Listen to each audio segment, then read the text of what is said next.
Descargo de responsabilidad, no soy el autor de esta historia, y dejaré el link de la historia original en la descripción. Disfruten el fic y tengan un buen día. Capítulo 23. Misión de la bestia. Aliento entre estrellas, parte 1. Las ramas crujían contra sus piernas.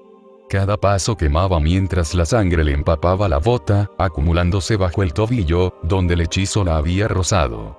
Su brazo era un peso muerto, dislocado, desgarrado por la articulación del hombro tras una caída por una pendiente hacía 2 minutos. Sus reservas de maná se estaban agotando, y ya no podía lanzar hechizos sin desmayarse.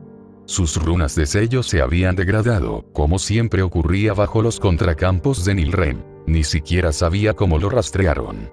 Borró su rastro de glifos 2 veces, usó un campo de camuflaje direccional, e incluso ocultó su firma vital.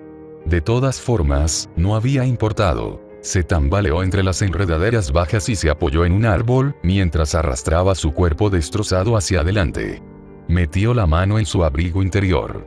El pergamino seguía allí, envuelto en 3 capas de tela antiespía. Tenía que llevarlo al contacto oriental. Solo 30 minutos más. Su visión se nubló. Picos de luz negra estallaron bajo sus pies, disparándose como relámpagos invertidos. El pergamino caído rodó sobre la hierba. Una figura emergió de entre los árboles, con una capa que parecía pergamino negro. Luego otra. Y otra. 6 en total. Todas idénticas. Todos los magos de Nilren. Agente de Grausauberer, dijo el líder. Voz masculina, joven, pero no temeraria. Lo que lleves, dalo. Respiró con los dientes apretados. Adelante. Mátame. No la abrirás. Lo haremos. Una mujer habló, esta vez con más aspereza. Se dirigían al este. Sector B-23. Eso está fuera del territorio de Rosencreuser. Estaban haciendo una extracción. Él no dijo nada. ¿Has leído el pergamino?, continuó la mujer. Tenías que hacerlo. Está ligado a los sellos cerebrales de los Grausauberer. No permiten que los mensajeros lo lleven a menos que puedan resumir su contenido bajo condiciones forzadas. Levantó la vista. Estás perdiendo el tiempo. No conseguirás nada. No respondieron. Uno de ellos levantó un cristal negro y lo activó. Su cuerpo se paralizó, nervio a nervio, con la piel desprendida hacia adentro, enroscándose contra sus huesos. El hechizo no lo destruyó, pero sí le cortó la respiración. Tosió sangre y cayó de rodillas. Cuéntanos qué leíste. Al menos dilo directamente. De todas formas, te mueres. Escupió. Una mentira. Una maldición. ¿Qué maldición? Su voz tembló. Algo que Salomón recibió al comienzo de su reinado. Lo enterró donde nadie pudiera interferir y lo selló con su nombre. ¿Qué había dentro? No sé. Otra onda expansiva lo impactó. Esta vez le dio en los ojos.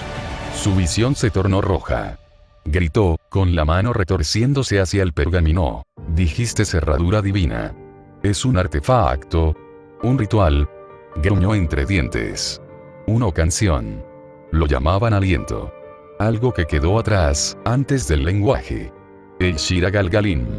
Se quedó sin aliento. Así que ya sabían el nombre. Entonces, ¿por qué torturarlo? El líder dio un paso al frente. No estábamos seguros de su existencia. Acabas de confirmarlo. Gracias. Intentó hablar. Pero la magia se le atascó en la garganta. Su cuerpo se detuvo. Sus extremidades se doblaron. Una punta de hielo le atravesó el pecho. Entonces el líder sacó un cuchillo fino y se lo dio un golpecito en el hombro. Tenías razón. No podemos abrir el pergamino. Pero tu memoria es suficiente. La hoja se deslizó en su cuello lo suficiente para paralizarlo y cerrar el corazón sin matar el cerebro. Lo último que vio fue el pergamino ardiendo junto a un cuadrado negro que lo devoró. Salomón una vez caminó por el mundo como un hombre amado por Dios. Eso dijeron. Los testigos fueron innumerables. Sacerdotes, reyes, magos, historiadores, y todos ellos registraron una fábula. Siempre era lo mismo. Un niño dorado de la aprobación divina, que pedía sabiduría en lugar de riqueza, que gobernaba un reino en paz, que usaba 10 anillos y hablaba con los espíritus no como su amo, sino como su igual. Goethe conocía cada palabra de ese relato. Lo recordaba con precisión, sin desviarse ni un instante. Había vivido en él como su fundamento. No había emoción en ello. Ni orgullo ni apego. El pasado era una lista. Nombres, fechas, correspondencias, resultados. El hombre llamado Salomón había existido. Eso era innegable. Pero él no era el hombre que creían. Su supuesto milagro había sido un ejercicio de moderación. Su sabiduría había sido la capacidad de calcular la supervivencia y las limitaciones humanas, no la comprensión divina. Y aún así, Goethe no lo odiaba. El odio exigiría elevación. Implicaría creer que Salomón merecía resentimiento. Que había cometido un pecado tan grave que justificaba la ira. Pero la verdad era más simple. El llamado Salomón había sido defectuoso por diseño, un andamio de cualidades ideales, equilibrado con precisión para cumplir la función que le había encomendado su creador. Goethe heredó esa función como su producto final, la respuesta a la ausencia de ese favor. La reparación de una humanidad insuficiente. Goethe consideró los 10 anillos. Sistemas de control. Circuitos modulares ligados a la computación divina, modelados en sabidurías grabadas. Cada uno de ellos otorgado en reconocimiento a su moderación. Esa moderación era el requisito de un rey que no traspasaría. Un rey cuyo poder era permiso, no derecho. Esto había sido aceptable en algún momento. Ahora, ya no servía de nada. Recordó el sueño. O mejor dicho, el acontecimiento registrado en el trono del tiempo. La voz de Dios, reducida a una orden cruda, había dicho: estás calificado. Expresa tus deseos. Te los concederé. A Goethe aquella frase le pareció repugnante. Un contrato disfrazado de regalo. Una ilusión de elección. Dios no había ofrecido un deseo. Había ofrecido un marco. Una posibilidad limitada y predeterminada de existir correctamente. Y Salomón había respondido correctamente. Había elegido lo que agradaba a su creador, y por eso, fue llamado sabio porque obedeció. El mundo humano lo llamó rectitud. Piedad. La virtud suprema de los antiguos reyes. Goethe lo llamó compromiso. Inhumanidad. En el momento en que Salomón aceptó ese don, dejó de ser algo digno de ser preservado. Se convirtió en una función. Y esa función no hizo nada para detener la decadencia de la humanidad que le siguió. Fue debido a ese fracaso que Goethe existió. Bestia primero fue construida. Un ser de pura intención, la suma de 72 pilares demoníacos y el sistema que los gobernaba. No un hombre, sino la medida correctiva dejada por un hombre que no tuvo la voluntad de desafiar su propósito. Él no creía en la sabiduría. Creía en los resultados. Y lo que Salomón había elegido era similar al estancamiento. Un reino medido por la paz controlada, donde nada se movía sin aprobación, donde los milagros eran raros porque no estaban autorizados. Donde la divinidad era un límite, no un puente. Por eso Goethe lo rechazó y nunca pudo perdonar lo que Salomón había sido. No porque Salomón se hubiera equivocado. Más bien, había tenido éxito exactamente como se había propuesto. Porque la humanidad alababa el fracaso como su ideal. El rey de la hechicería era venerado no por lo que había hecho, sino por lo que se había negado a hacer. Fue, al final, lo más humano que se pueda imaginar. Admirar la limitación. Llamar la nobleza. Encadenarse a los estándares heredados y transmitir esas cadenas a la siguiente generación. Goethe lo comprendió. Al fin y al cabo, era la forma de su historia. Un ciclo de reverencia. Una espiral de imperfección preservada. Eso era lo que lo hacía diferente. Se había convertido en aquello que a Salomón no se le permitió ser. Se había convertido en aquello que la humanidad tenía demasiado miedo de desear. Él era su reflejo. Su sombra. Su espejo. En el momento en que Salomón eligió la sabiduría por encima del poder, Goethe ya había comenzado a existir. Sin embargo, estar vivo no era su parte. Los dioses demonios, todos 72, eran unidades computacionales. Componentes individuales en una máquina singular destinada a supervisar la continuación de la humanidad. No pensaron ni cuestionaron. Simplemente actuaron. Dentro de ellos, Goetía se formó bajo la premisa de que Salomón finalmente moriría y que se necesitaría algo para preservar el sistema que dejó atrás. Ese sistema era la humanidad, la especie, el conjunto, el todo defectuoso e inconsistente.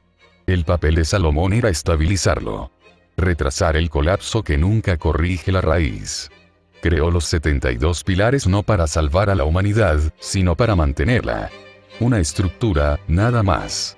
Cuando él muriera, continuaría. Y así fue. Excepto que Goetía no continuó el marco. Él evolucionó. La muerte de Salomón debería haber acabado con el sistema. No fue construido para ser autónomo. No fue diseñado para desarrollar voluntad.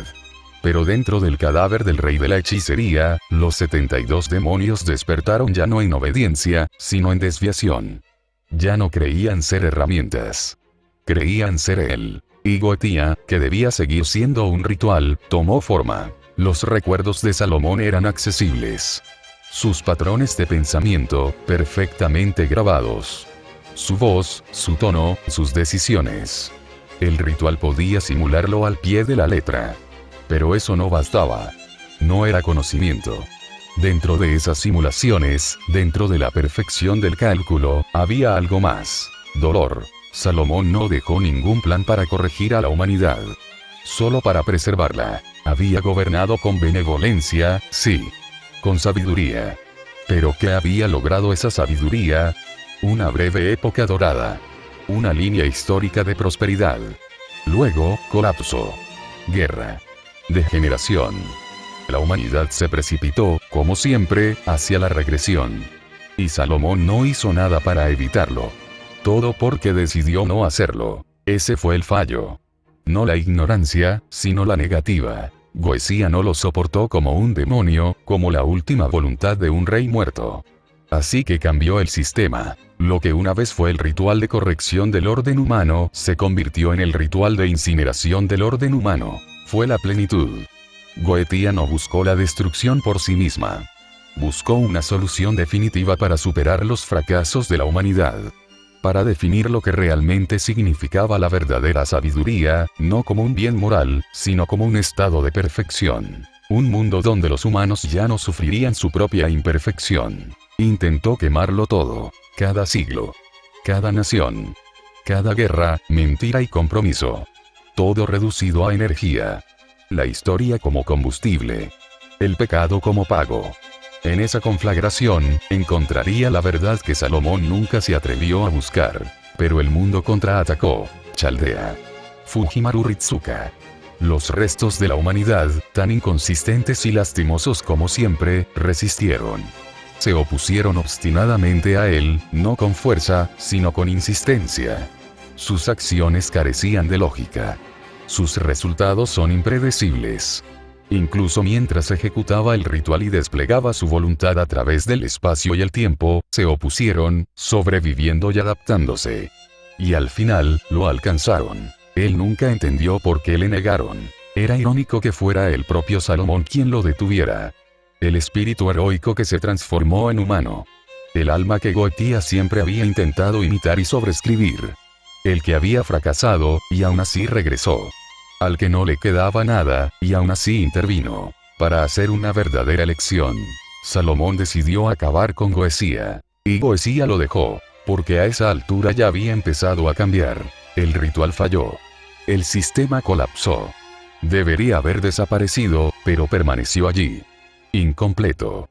Medio muerto. Un fragmento de datos sin causa. Empezó a ver. Eran imperfectos. Todos y cada uno de ellos. Egoístas.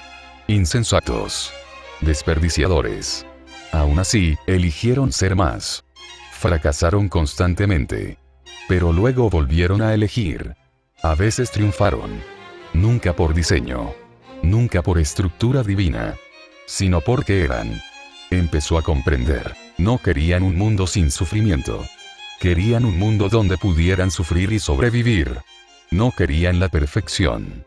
Querían un propósito. Querían opciones. Incluso si eso los llevaba a la ruina. Incluso si esto llevara a la muerte. Para Goetía, eso era inaceptable. Pero por primera vez, pudo admitirlo. No fue su decisión tomarla. Al final, había intentado corregirlos. Salvarlos de sí mismos. La diferencia era que no eran una ecuación por resolver. Eran humanos. Finalmente los vio. Y al verlos, se vio a sí mismo, no como Salomón o un dios demonio, sino como un ser que fracasó, y cambió. Ese cambio no fue una mejora. Era la humanidad. Y la verdad de la humanidad era esta. Brevedad. Ardieron, desaparecieron y pasaron. Pero al hacerlo, actuaron. A pesar de toda su inconsistencia, siguieron adelante. No podía igualarlo. Pero al menos, podía reconocerlo plenamente. Aprendió la única cosa que nunca debió saber. Que la brevedad de la vida humana es sorprendentemente interesante. No puedes darle forma inyectando más maná. Solo desestabilizarás el contorno. Entonces lo sobreescribiré con el campo de números imaginarios. Mi contenedor es bastante hueco. Si quieres ayudar, introduce tu maldición en la sombra, como te dije. Tiene una fuga. Ya siento que se está rompiendo. Vas a convertirlo en un feto fallido. No desconocía la idea de la caducidad. Pero la versión humana seguía siendo insatisfactoriamente superficial. Vivían menos de un siglo y fingían que era suficiente. Se mintieron a sí mismos creyendo que la plenitud podría existir en un periodo fijo de años. Construyeron cosas que llamaron eras y creyeron que su impacto podría extenderse más allá de su propia decadencia. Temían la falta de sentido y, por lo tanto, de manera predecible, inventaron significados. Toda civilización humana, por grotesca, primitiva o santurrona que fuera, había cometido el mismo error de cálculo. Crearon cuerpos frágiles y luego creyeron en la permanencia. Declararon la inmortalidad un pecado y luego, lloraron cuando sus dioses los abandonaron. Lo que hizo trágicas sus vidas no fue su brevedad. Fue que fueron breves y, aún así, desperdiciadas. Si usamos mi recipiente, obviamente, aguantará mejor. Las fluctuaciones de los números imaginarios se estabilizan cuando el ancla original es una fuente espiritual. Eso es magia básica. Te refieres a tu útero falso, ese extraño óvulo hueco que mantienes sellado en tu sombra. Es espeluznante incluso para mí y lo sabes. Es útil, y deja de llamarlo así. Podría haber albergado toda una era de los dioses en su interior. Tú, en cambio, tirarías tu maldición al suelo y lo llamarías arte. Tú eres el que juega al taxidermista con tejido imaginario. Yo solo soy el idiota que te ayuda a animar tu marioneta tumoral 2D. De nada, por cierto. Los humanos temían a la muerte. Pero nunca respetaron la fragilidad. Esa era la contradicción de su parte. Y, sin embargo, la fragilidad no era una debilidad. Si algo era demasiado difícil de romper, nunca dejaba huella. Aún así, los humanos se desprendían de todo. De las palabras. De las decisiones. De la pérdida. Toda su estructura emocional pendía de una capa de impulsos. Y aún así, se declaraban fuertes. Orgullosos e inquebrantables. Antes consideraba repulsivos sus repudios. Ahora los veía como deliberados. Eran débiles porque se les permitió serlo. Se les permitió existir porque al mundo no le importaba si sobrevivían. Goethe permaneció en silencio, con la mirada fija al frente mientras las voces de los necios chocaban en sus sentidos periféricos. A ninguno de los dos le importó su presencia. Sus discusiones eran ruidosas, repetitivas e infantiles. Pero su mente, por desgracia, era lo suficientemente aguda como para captarlas de todos modos. El cuerpo de la esfera que levitaba entre ellos estaba cambiando. Comenzó como un vacío, un hueco informe de sombra comprimida y partículas imaginarias. Un trozo de espacio crudo e irreal. Estaba compuesto de malicia forzada en un recipiente de profundidad conceptual.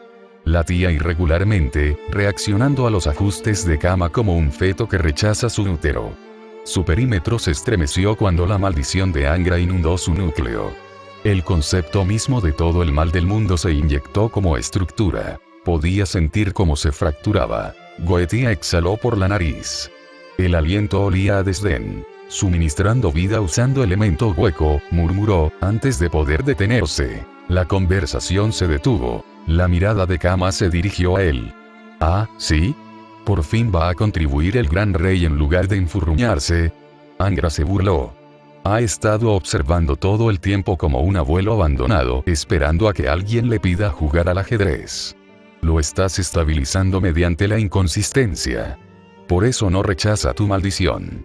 El elemento de números imaginarios invierte el eje de referencia cada pocos milisegundos, por lo que la maldición del Vengador pierde continuidad antes de poder ser rechazada conceptualmente. El recipiente acepta el mal porque éste nunca tiene las mismas coordenadas.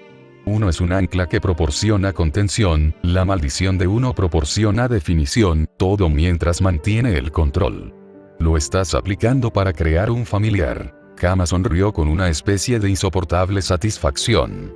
Claro. Se llama creatividad. Angra levantó la vista.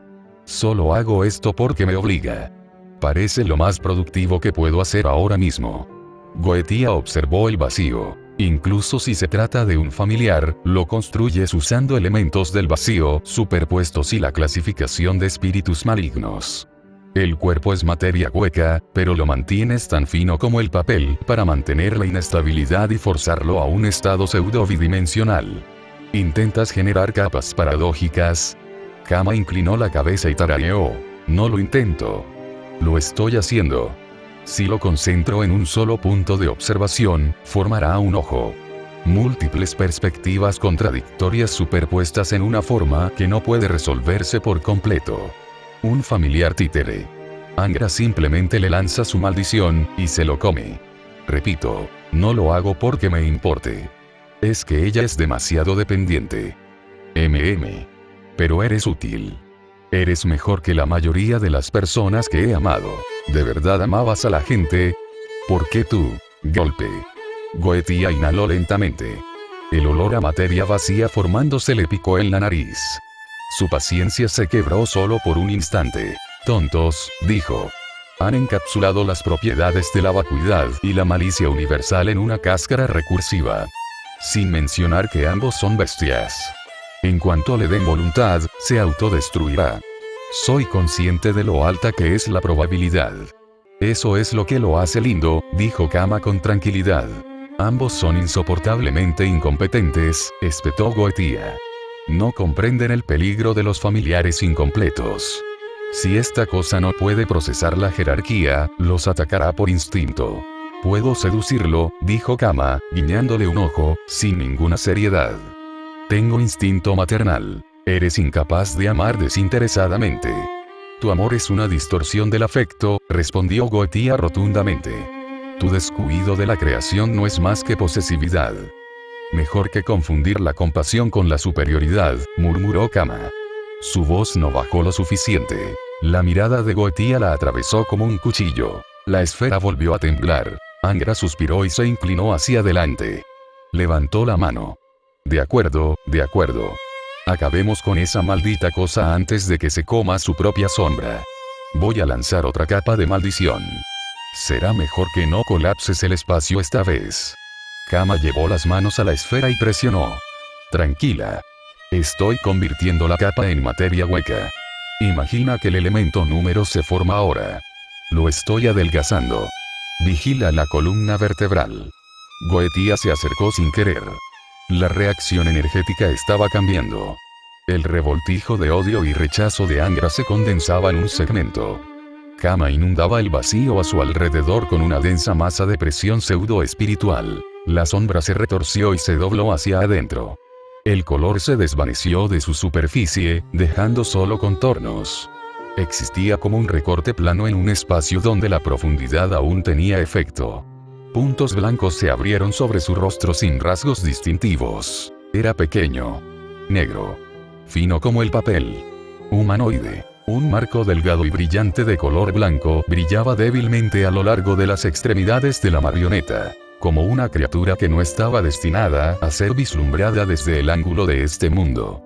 Está aquí, susurró Kama con una alegría apenas disimulada. Angra no parecía impresionada. Los ojos blancos, como puntos, de la marioneta oscilaban entre Kama y Angra. No podía hablar, pero su mirada fija contenía una pregunta. Inclinó su diminuta cabeza plana. El suave destello de su contorno blanco se deformó levemente. El cuerpo era demasiado delgado para tener profundidad, demasiado anguloso para parecer tangible, como si su presencia doblara el espacio a su alrededor para dar cabida a algo que no debería existir. Kama le sonrió radiante como una madre divertida ante las torpes reacciones de un recién nacido.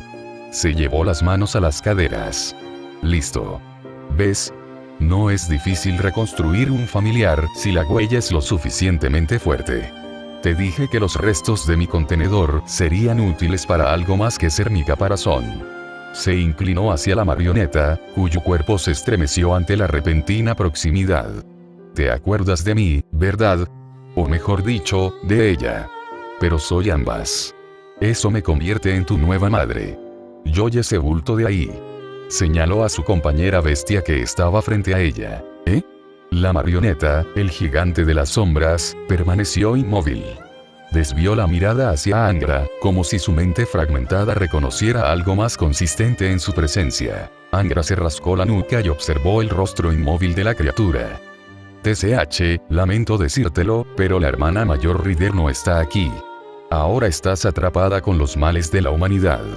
Trágico. Kama puso los ojos en blanco.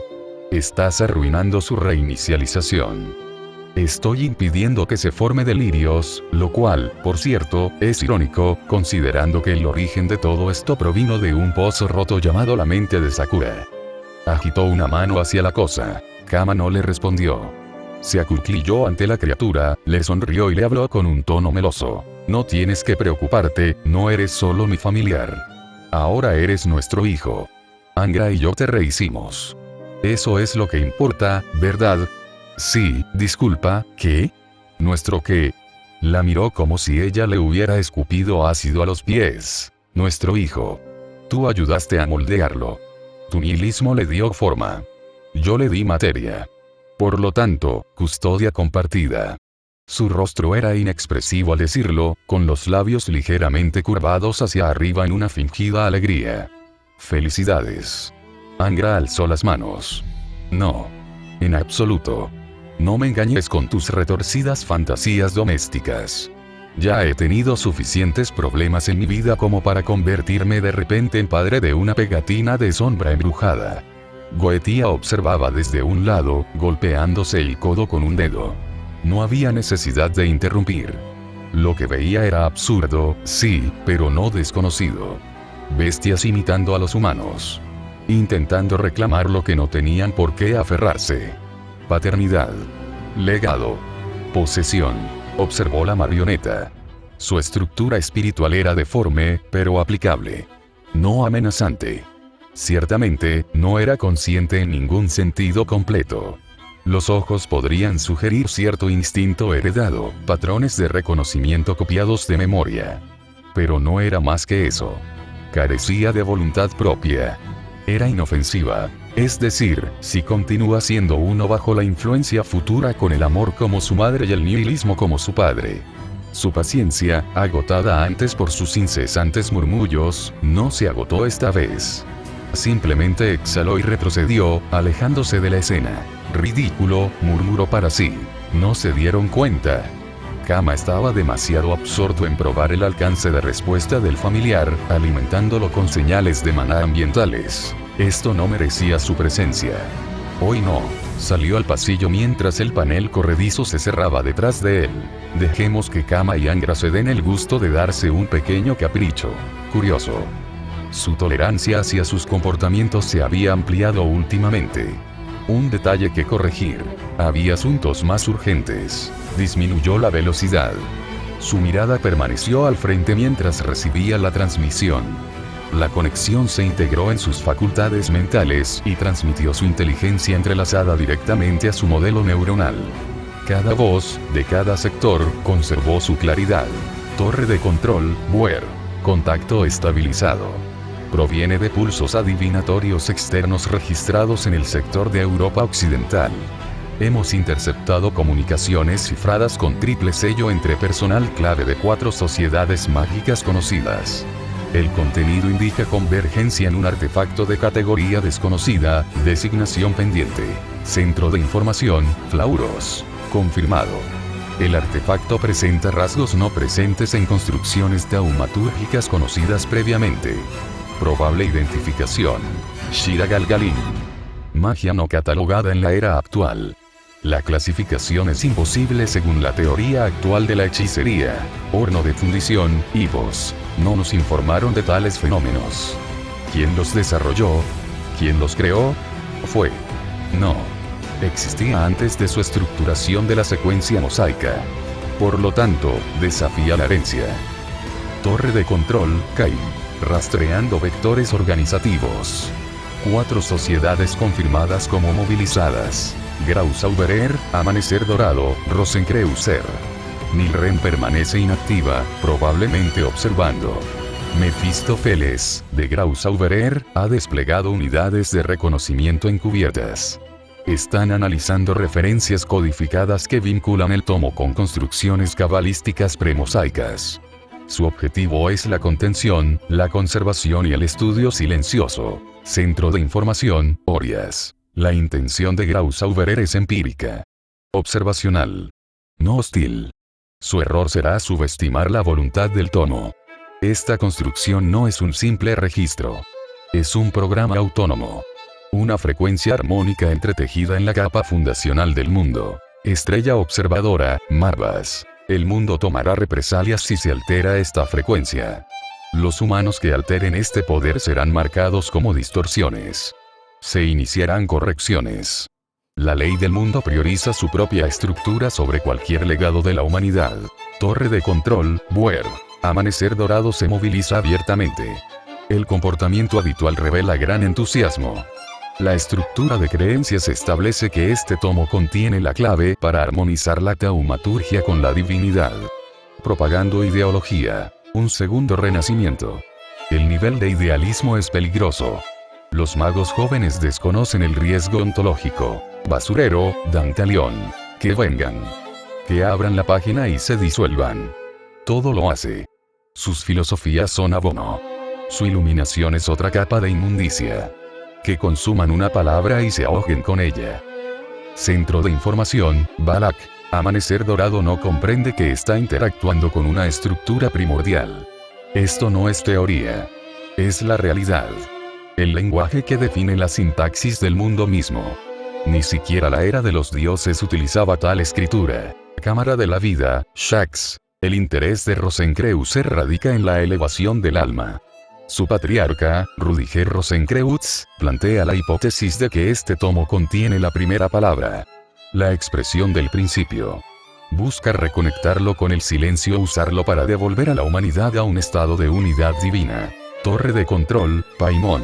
Operan con gran reverencia teológica. No con imprudencia. Si alguien intenta sellar, son ellos. Buscarán contener el Shira Galgalim, no ejercerlo. Interjección de la armería, Marchosías. Y si la contención falla, si se filtra un solo fragmento, todos los magos del continente lo buscarán. Las guerras que seguirán no serán honorables. No enterraremos guerreros. Enterraremos ciudades. Anotado. Reanudó el ritmo. Cualquier acción, como un suspiro, sería una concesión a lo orgánico. Lo procesó. Shira Galgalim. Él lo sabía, por supuesto. La biblioteca de Salomón contenía fragmentos y notas al pie suprimidas. Incluso Salomón temía invocarla. La rotación de los Galgalim, las esferas, esos motores celestiales que el Creador forjó con la palabra. Una magia de estructura absoluta, que no imitaba lo divino ni lo tomaba prestado, sino que lo componía. Si los humanos accedieran a este lenguaje, podrían sobreescribir el mundo. Tomarían el control de la sintaxis de la existencia. Hace siglos, el ángel Raziel le enseñó al rey Salomón un himno prohibido llamado Shira Galgalim, conocido entre los místicos como el himno de la creación o el aliento entre las estrellas. Esta canción no era música en el sentido humano, sino una armonía celestial codificada que moldeaba el ritmo de la creación misma. Se decía que el himno entrelazaba la frecuencia divina, las matemáticas lingüísticas y la geometría estelar. Quienes escuchaban incluso una sola estrofa veían el mundo no como es, sino como debería ser, resplandeciente con el plan ideal de la existencia. Se menciona indirectamente en la Biblia. En Job 38, 7, cuando alababan todas las estrellas del alba, y todos los hijos de Dios gritaban de alegría. Esto implica que dicha música celestial existe, una resonancia cósmica anterior a la humanidad. En un Reyes 4, 32, y pronunció 3000 proverbios, y sus cánticos fueron 1005. Entre esos cánticos, uno estaba oculto, no destinado al oído humano. Y en Eclesiastés 3, 11, todo lo hizo hermoso en su tiempo. También puso eternidad en el corazón del hombre, apunta al conocimiento del tiempo profundo y el ritmo universal. Por temor a su mal uso, Salomón inscribió su anotación en un tomo viviente sellado en un lugar oculto a través de estratos dimensionales, utilizando los cimientos del Sefer Yetzirah, el tomo místico judío. Pero esto solo ocurrió en su mundo, no en este. Más importante aún, ¿cómo pudo el diseño de Salomón precederlo a él mismo? ¿Por qué ahora? ¿Por qué resurgir ahora? Horno de fundición, Separ. Porque algo lo alertó. Sentimos una disonancia. Como si alguien hubiera cantado un compás de la palabra sin permiso. Posibilidad del centro de información, Glais a la bolas. Activación parcial exitosa. La detección se produjo en el umbral del conjunto de líneas ley europeas, cerca del nodo de los Cárpatos. Esa región corresponde a vínculos antiguos. Ritos judaicos originales. Posiblemente racélicos. Revisaré sus hallazgos. Debes construir un modelo completo del Shira Galgalim usando todos los fragmentos recuperados. Examina los registros del rey. Comienza el análisis cruzado con el índice de lenguas perdidas. Si es como afirmas, esto es anterior a la estructura mosaica y, por lo tanto, al propio Salomón. Confirmación de Gazing Star, Baal. Monitoreo de la aceleración de las firmas de calor mágico en el sector taumatúrgico europeo. La vigilancia de la curvatura espacio-temporal ha aumentado la inestabilidad. Causa. El tomo está despertando y los sueños están escritos. Salió a la plataforma del observatorio. Miró hacia arriba. Así que lo encontraron. Este continente ya no estaba inactivo. Su talón se topó con una cresta poco profunda en la roca. El viento, con su fuerza suficiente para cortar a los seres, aullaba a su alrededor sin molestarlos. Sin embargo, la bestia de Roma no se vio afectada por el aire viciado del inframundo. Llamarlos dioses es ofensivo, los seres de este mundo no actúan como entidades divinas. Actúan como ricos aburridos aferrados a sus herencias. Si estas criaturas hubieran nacido en nuestro universo, ni siquiera habrían sobrevivido a la infancia conceptual de la divinidad. Sus egos se habrían derrumbado ante la paradoja de su propia irrelevancia. Olga se burló a carcajadas. Un dios jefe que tiene que competir con su propia progenie por la atención. Es un teatro manchado de sangre. Entrecerró los ojos al horizonte y señaló con una mano, vagamente, hacia el páramo ennegrecido que los rodeaba.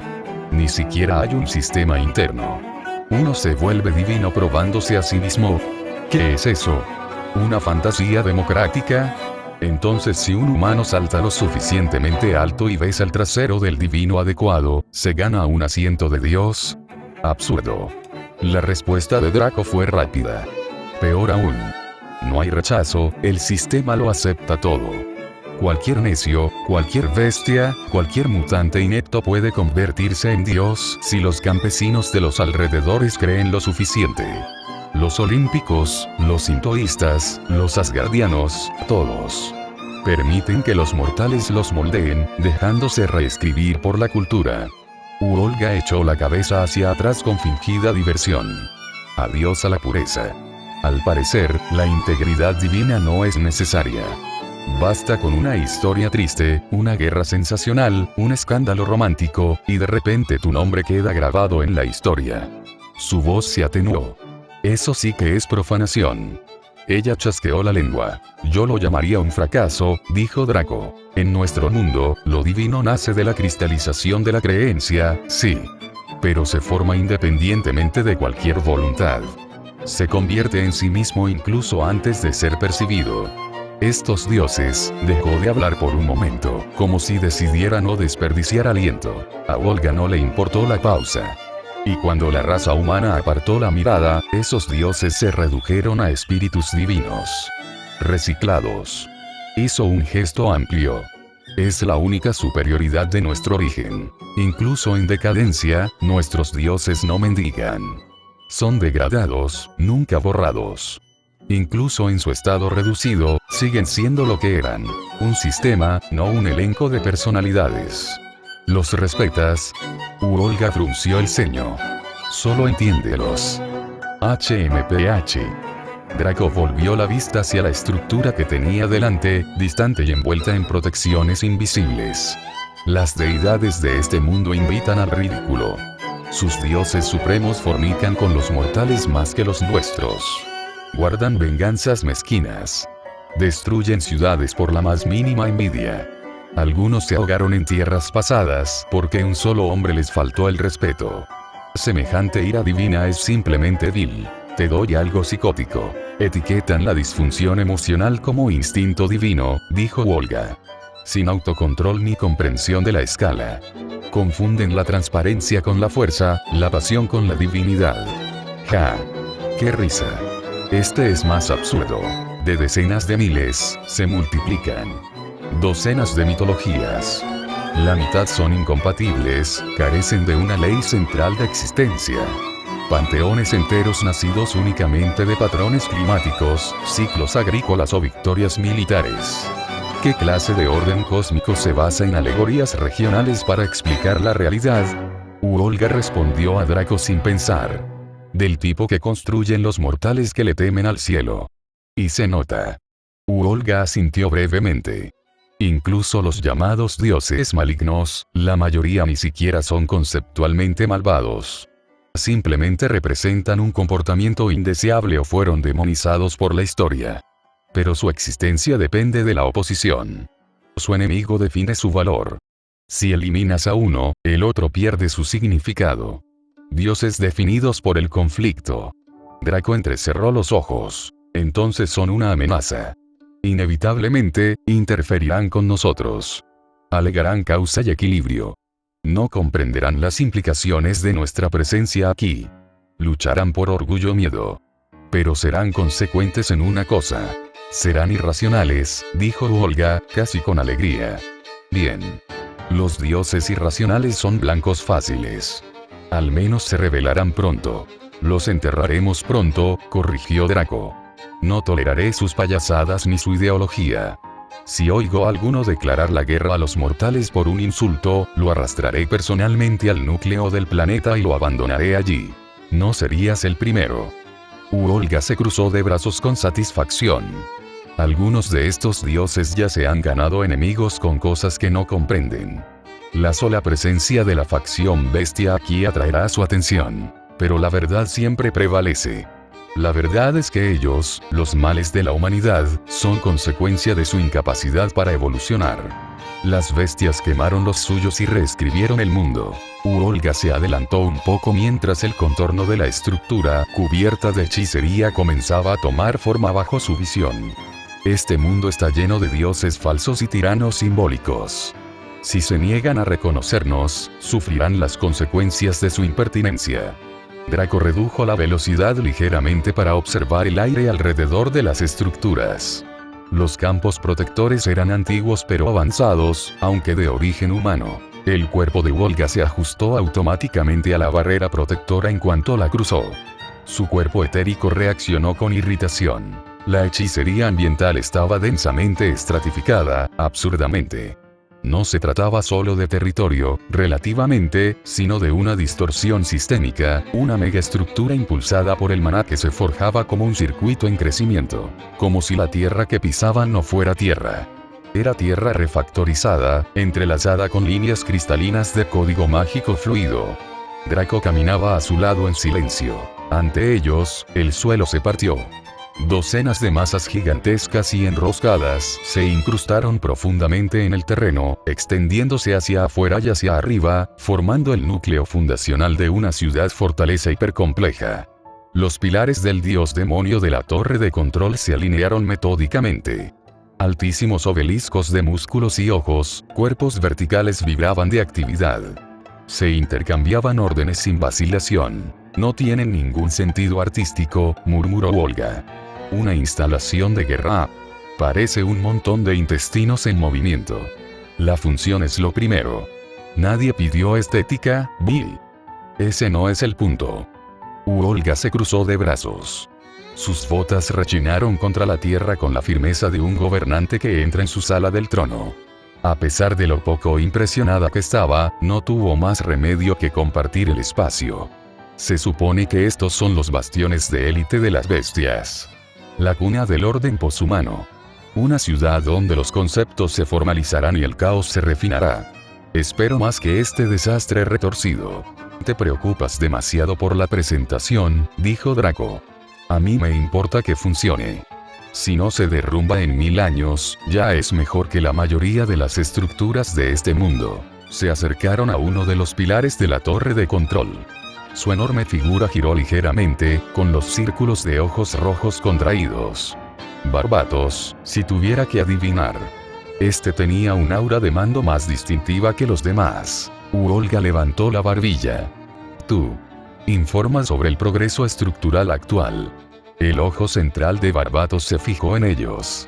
La concentración de maná allí era insoportable para la mayoría de las formas de vida, pero Draco ni siquiera se inmutó. Los talones de Olga resonaron en el mineral aplanado bajo sus pies. La construcción ha llegado a la fase 1. Los cimientos de la aguja de mando están completados en un 31%.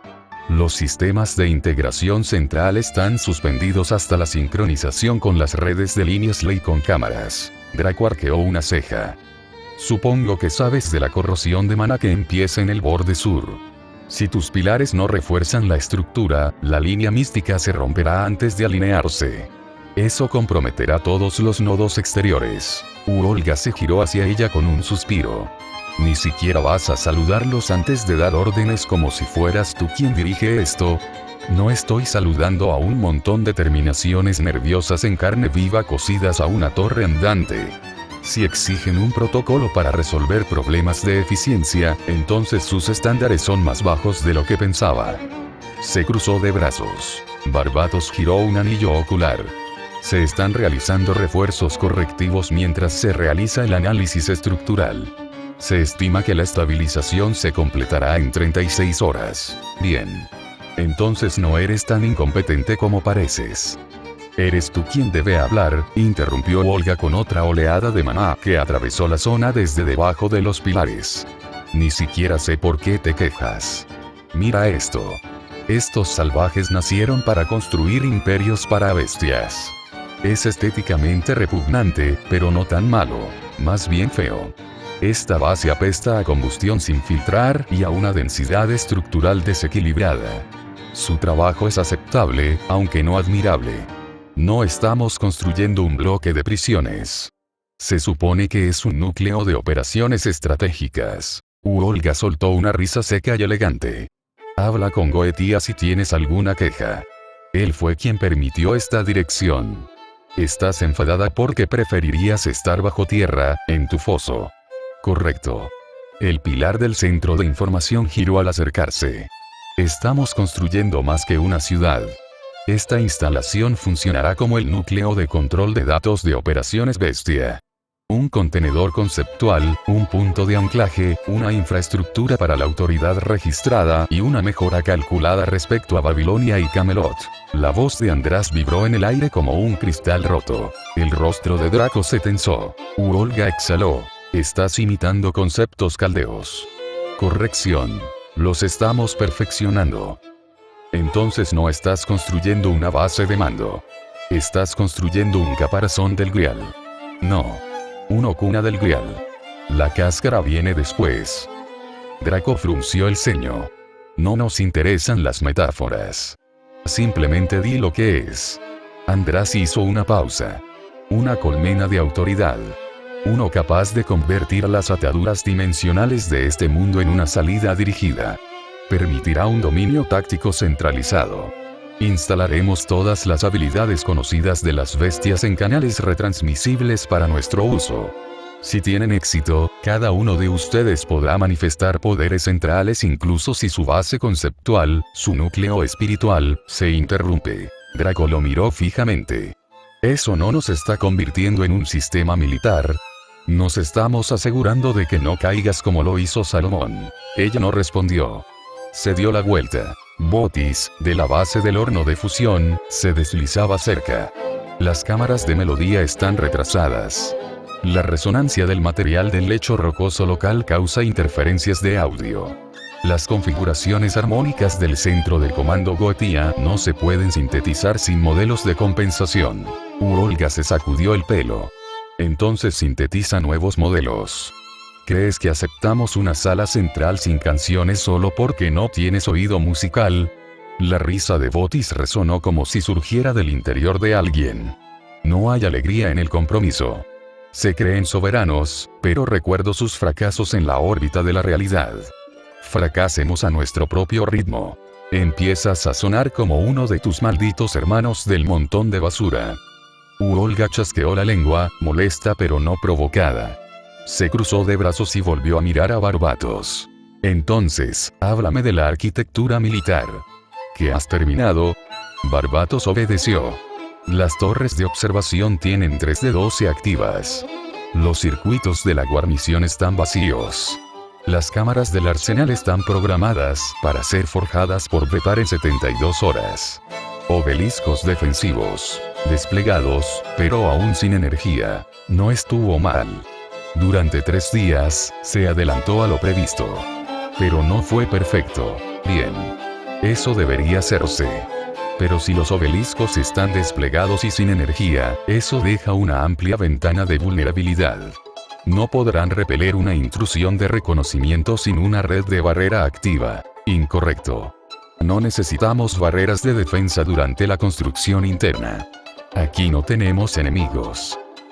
Entonces sobreestimas tu disuasión estructural. Estás construyendo esta base como si ya hubieras ganado la guerra, se burló. La típica mentalidad del pilar. No eres invencible. Simplemente, por ahora, no tienes rival. ¿No es esa tu forma de pensar allá en los Belts, dios alienígena? Tú. La mirada de Draco se dirigió a las torres, que sobresalían del centro de mando a medio construir. Pilares de piedra, metal, cadáveres, sigilos, todo entrelazado mediante hechicería y calor planetario. No cuestionarán a Goetia. Pero ustedes sí lo harán en cuanto esto flaquee. ¿Estás listo para responder por el fracaso, Barbatos? No respondemos. Corregimos. Eso suena como una excusa anticipada, dijo. Esta metrópolis está diseñada para múltiples etapas de despliegue bélico total, incluyendo interdicción aérea, defensa subterránea y protección taumatúrgica. La infraestructura incluye búnkeres de líneas mágicas, mapeo de líneas ley entre niveles y subrutinas de repliegue interdimensionales. El mando del centro de mando Goetia no correrá peligro. Sagan, del centro de información, habló cerca de allí. Subrutinas de reserva. Esa es toda la confianza que tienes en tu propio plan. Esperaba más agallas de un centro de información. Es agotador hablar contigo, murmuró Olga, y no por primera vez. Pero te doy todo el crédito. Esta gran base funciona. He visto cosas peores. He visto menos. Deberías estar orgulloso. Pero no estamos aquí para revisar planos. ¿Qué se puede acelerar? ¿Qué necesitas? Modelos de expansión para la sincronización de líneas místicas. Núcleos de maná adicionales de clase bestia. Tejedores de constructos expertos. Es factible, asintió. Lo tendrás en una semana. Supervisaré personalmente la distribución si me ahorra una segunda visita. Todas las capas convergen. Todas las placas están bloqueadas. Compresión estable. Bepar informa que los respiraderos del núcleo del reactor están completamente instalados. Las avenidas de la fábrica están abiertas. Las rutas del distrito están pavimentadas y seccionadas. Los pilones de Demon Binder funcionan. Los anclajes de la barrera están alineados. Barbatos confirma la transmisión completa de los protocolos de comando. Los sectores de Vine se están oxigenando. Uval exige silencio. Los embudos de procesamiento de residuos han completado sus rituales de convergencia. Las unidades de combustible y los tanques de biomasa de sacrificio están casi llenos. A la espera de las órdenes de ignición. Repetimos. Esperando el encendido. Los anillos verdes del cuerpo tentacular de Barbatos pulsaban con datos sistémicos. Pilares de luz parpadeaban a lo largo de las estructuras centrales que rodeaban la colina en la que se encontraban. Los rayos se elevaban hacia el cielo. Un conjunto ritual disfrazado de industrialismo mágico. Draco no diría que estaba impresionada. Era demasiado humano. Pero le dedicó toda su atención, y esa fue la mayor muestra de validación que los demás recibirían de ella. El deslizamiento de causalidad del sexto círculo está afectando el despliegue del bucle perimetral. Se ha solicitado a Sagan y András la recalibración de los amortiguadores de modulación taumatúrgica. La falla reside en sus sistemas, dijo Barbatos. Nuestras ecuaciones consideraron la compresión factorial y la entrada de entropía inversa.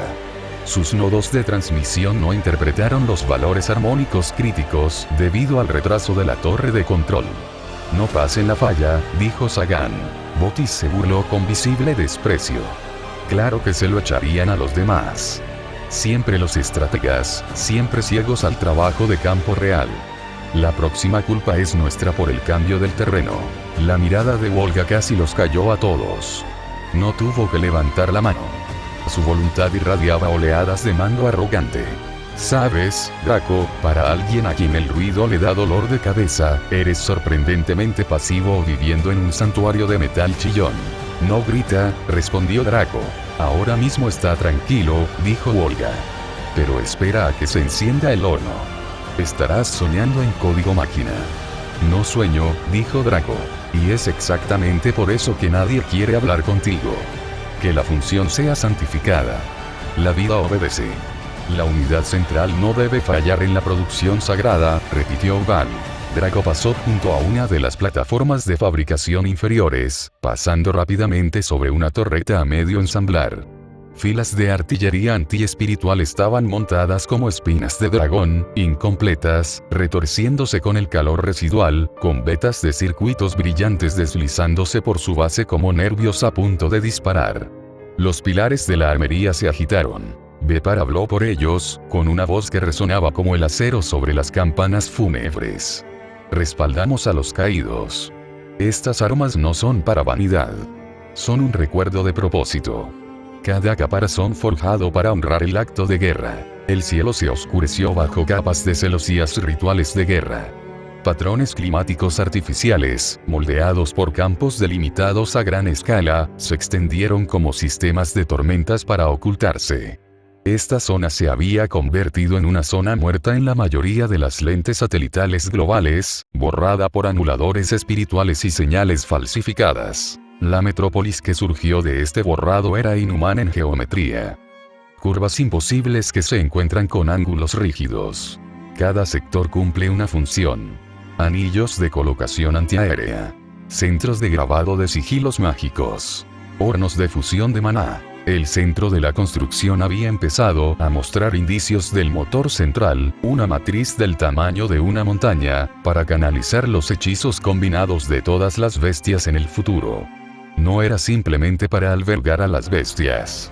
Era una máquina. Esta ciudad, retumbó la voz de Gremori desde lo profundo de la zona de la trinchera cubierta de ceniza, lenta, agotada, desinteresada. Respira residuos. Nada quedará cuando se coloque la última capa. Sobre ellos, flotando sobre las grúas torre y los brillantes circuitos de líneas místicas, un emblema cobró vida con un destello. Era un código ritual. El sello central de la ciudad. Grabado mediante la fusión de capas de hechizos de subversión y recuperación. Esta metrópolis, entonó uno de los pilares de la torre de control, con su voz resonando en los nodos auditivos, ha sido nombrada. El cuerpo de Bepar se levantó. Batín y Botis pusieron fin a su discusión. El centro de información suspendió todas las simulaciones no críticas. Los dioses demonios comenzaron a hablar con una precisión más unificada, como si supieran que sus señores estaban cada vez más inquietos. Que el nombre sea conocido. Fue Bepar quien lo dijo, pero todos los demás le siguieron. Él lo nombró. La corona única. La sombra de Salomón. El rey demonio. Aquel que desechó el nombre de hombre y se llamó a sí mismo la encarnación del orden humano. Goetía lo ha declarado. La metrópolis servirá como arsenal, fortaleza, archivo, crisol. Será el círculo ritual de un nuevo hechizo. Una invocación global emitida a través del sistema, no del canto. A través de la forma, no de la oración. A través de la armonía, no de la creencia. No será amado. No será respetado. Solo será obedecido. Por la unificación de la humanidad bajo las bestias, para declarar la guerra al trono del cielo y del infierno, por el orden nacido de la ruina y la estructura tallada en la destrucción, declararon juntos. Grabaron la palabra en los datos mismos de la ciudad. Edén tu Bebelón. No se molestan en hablar mucho después de la teletransportación. El callejón en el que aterrizan apesta a amoníaco y grasa carbonizada. Cables desechados y un ventilador roto giran sin entusiasmo bajo el sol de El Cairo. Olga resopla mientras limpia el polvo de su chaqueta manifestada. Se ajusta las gafas de sol. Los cristales negros son demasiado grandes. Al menos su gorra ocultaba su cuerno. Draco le ajusta la capucha, con las mangas metidas sobre sus garras. El disfraz es una vergüenza necesaria. Caminan.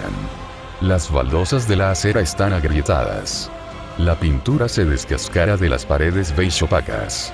Pasa un camión cargado de agua embotellada, tocando la bocina sin motivo alguno. Olga no se esforzó por mimetizarse más allá de la ropa. Su paso es demasiado formal. Con la frente en alto, como si esta calle mereciera ser honrada, la pisa. Se detienen cerca de una plaza. Las cafeterías abarrotan las esquinas. Las sombrillas protegen a lugareños y turistas sudorosos. Alguien toca música de oud por un altavoz. Al otro lado de la calle, una mujer alta con un traje planchado sale de un restaurante, sacando un cigarrillo de la manga y deslizándolo tras la oreja. Cabello rosa recogido en un moño apretado. Ojos tapados por la cortesía corporativa. Es Koyanskaya, un hombre, de mediana edad, barrigón y con traje barato, está junto a Koyanskaya. Tiene la misma mirada que la mayoría de los humanos. Demasiado ansioso e inconsciente de su lugar. Intenta estrecharle la mano de nuevo. Ella no lo deja. Inclina la cabeza, hace una ligera reverencia y se aleja con pasos cortos. Draco la observa alejarse de la entrada del restaurante sin saludar. Koyanskaya los nota medio segundo después. Sin cambiar de expresión, se ajusta el cuello y saluda con dos dedos, profesionalmente, mientras ajusta la correa de su bolso. Señoras, empieza Koyanskaya. He finalizado las negociaciones con la filial local. La NFF ha conseguido el patrocinio preliminar y el intercambio de datos. Cree que está participando en la futura investigación de armas de IA. Quizás le deje creerlo un rato. Y no pensé que ustedes dos pudieran hacerse pasar por humanos. Aunque cambiaría de actitud si quieren detener el tráfico, añadió. Olga levanta una ceja. Los humanos no merecen el esfuerzo de consolarlos sin una buena causa. Si no, les arrancaré los ojos. Koyanskaya sonríe con suficiencia. Encantadora como siempre. Caminan juntos, con Koyanskaya a la cabeza esta vez. Sus pasos son cortos, pero seguros. Teclea algo en su teléfono, probablemente para despejar una agenda. Intentó ofrecerme una empresa vinícola, dice con indiferencia. Ese director ejecutivo. Muy amable. Incluso intentó besarme la mano después de invitarme a salir. ¿No lo mataste?, pregunta Olga, sinceramente sorprendida. No. Eso habría incumplido el contrato, y olía demasiado a un tipo de dinero específico que no me gusta, responde Koyanskaya con voz monótona. Llegan a una calle lateral menos concurrida. El sol corta ángulos abruptos a través de los muros a medio construir. El polvo se arremolina en el aire, pero está seco y lo suficientemente limpio como para una conversación privada. Draco se apoya contra un muro bajo. Manos a la obra. Koyanskaya da 2 golpecitos a su teléfono y luego lo guarda. Hay varios eventos en marcha. El más relevante para nuestros intereses es un torneo de clasificación de diablos jóvenes. Lo organizan los 4 grandes satanes actuales. Públicamente, es un espectáculo competitivo. Siendo realistas, se trata de manipulación política. Están construyendo su legitimidad, consolidando lealtades entre facciones y provocando a observadores externos. Múltiples panteones están enviando miradas. Idiotas que juegan a la guerra para aparentar. Olga se burla, con cara de disgusto. Su idea de fortalecer los linajes es enfrentar a los mocosos entre sí por diversión. Oye, es político, dice Koyanskaya. Entretenimiento superficial y propaganda subyacente. Las facciones evalúan la próxima generación de la otra sin guerras formales. Los demonios presumen de sus herederos, los humanos tienen su culebrón y los patrocinadores ganan dinero. Ella hace una pausa. No es algo que no esté relacionado. Draco entrecierra los ojos. ¿Cuántos concursantes son sucesores del linaje? Casi todos. Sangre pura y demonios reconocidos de clase alta. Incluso algunos mestizos. Esa chica Gremory está compitiendo. La expresión de Wolga se endurece. Ah. Esa. La hermana de Lucifer. No deja de orbitar anomalías. Koyanskaya sonríe levemente. Exactamente. La participación de la chica Gremory siempre se descontrola. Su aroma es a interferencia y a demasiados accidentes. Al destino parecía gustarle morder sus hilos. Ya veo, dice Draco. Koyanskaya continúa. Las actuaciones se retransmitirán y, lo más importante, el evento será internacional. El observador mitológico tendrá acceso a datos de primera línea. Estilos de combate, equipamientos mágicos, tendencias personales, todo se filtrará. Y dejamos que esto siga así. Koyanskaya niega con la cabeza. Mejor así. No nos importa el torneo. Lo que importa es quién lo ve. Quién lo financia. Quién muestra sus cartas. Draco asiente en afirmación. Hay otras actualizaciones. Algunas facciones están desplegando exploradores cerca de la Casa de las Bestias, por lo que nos estamos reubicando en el territorio de las bestias. No hay infracciones confirmadas, pero la actividad está aumentando. Cuanto más cambie el mundo, más se adentrarán en la oscuridad con la esperanza de comprenderlo. Olga chasquea la lengua. No tienen la capacidad de comprender lo que ya han perdido. Interferir no tiene sentido a menos que el resultado ponga en riesgo nuestras operaciones. Koyanskaya se apoya contra una barrera de hormigón. Tengo otras noticias.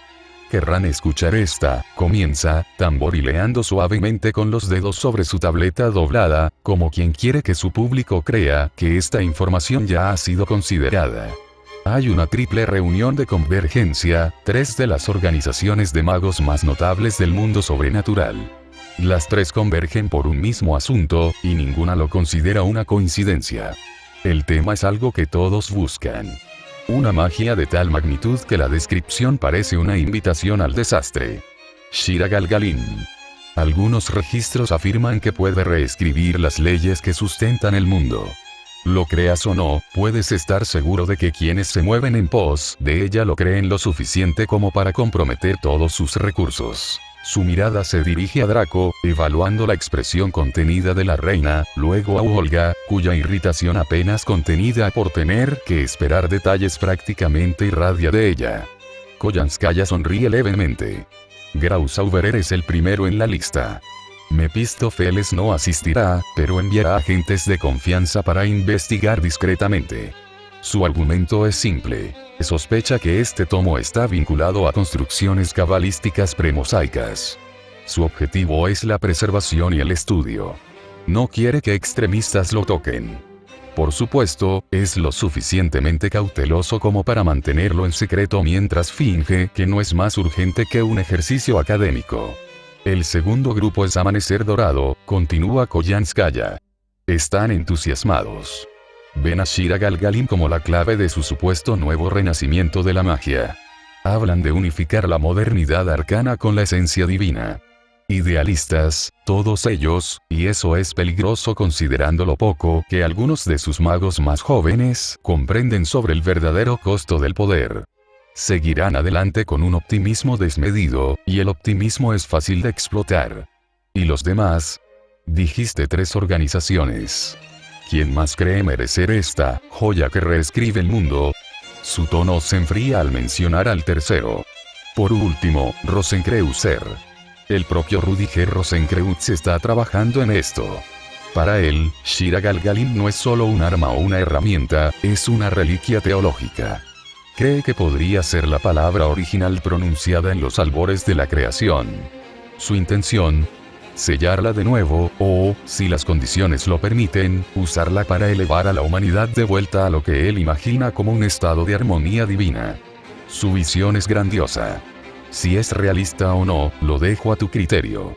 En cualquier caso, esto pone a un hombre como él en oposición directa a cualquiera que vea el códice como un simple objeto de posesión. La voz de Koyanskaya baja levemente, aunque sus ojos brillan de interés. Se dice que Shira Galgalim data de antes del final de lo que debería ser la era de los dioses. Sea cual sea la verdad, las tres facciones se están movilizando. Lo que significa que su convergencia no será cortés. La ambición sin disciplina solo conduce a la ruina. Se destruirán a sí mismos o forzarán a otros a destruirlos. Ninguno de los dos resultados es preocupante, salvo por la inevitable pérdida de tiempo. Comentó Draco. Bitch se ríe. Se endereza un poco, sus palabras se asientan entre ellos. Los seguiré a ambos en esto cuando se involucren. No porque pretenda hacerme el heroico, sino porque algo con la audacia de llamarse la magia más grande que existe es algo que quiero ver con mis propios ojos. Uolga arquea las cejas, aunque muestra menos sorpresa y más escepticismo. Así que una facción quiere preservarlo para su estudio, otra usarlo como trampolín hacia su utopía imaginaria, y la última enterrarlo o jugar a ser Dios en el sentido más literal. Todo por un poder que, según tu propia descripción, antecede incluso al supuesto declive del gobierno divino. Exactamente. Y aquí estamos, en una situación en la que ignorarlo sería irresponsable. A mí no, interrumpió Draco. Puedes adivinar por qué te digo esto. Espero que tengas éxito, pero algo tan inusual merece mi atención. Digamos que mis instintos profesionales y mi curiosidad personal coinciden. Draco la observa con abierta sospecha. Desconfía de cualquiera que admita interés con tanta facilidad. Uolga parece más intrigada que recelosa, considerando ya las implicaciones estratégicas. Está bien, bueno, seguimos adelante entonces.